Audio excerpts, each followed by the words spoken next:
Ang pangalawang pagsubok kay Job.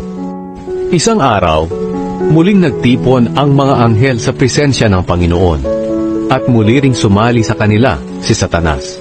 Sinabi ng Panginoon kay Satanas, "Saan ka nanggaling?" Sumagot si Satanas, "Paruot parito na naglilibot sa mundo." Sinabi sa kanya ng Panginoon, "Napansin mo ba ang aking lingkod na si Job?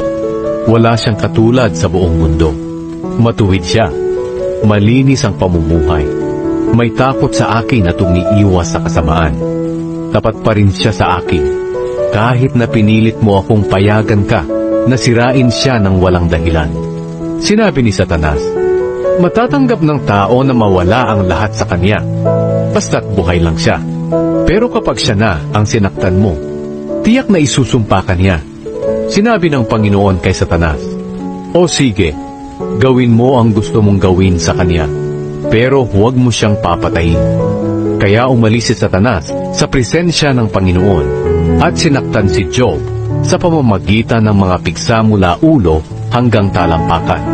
Kumuha si Job ng basag na palayo at ginamit na pangkayod sa kanyang mga sugat habang nakaupo sa abo.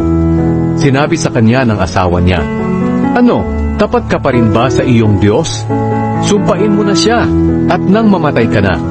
Sumagot si Job, "Nagsasalita ka ng walang kabuluhan. Mabubuting bagay lang ba ang tatanggapin natin mula sa Diyos at hindi ang masasama?"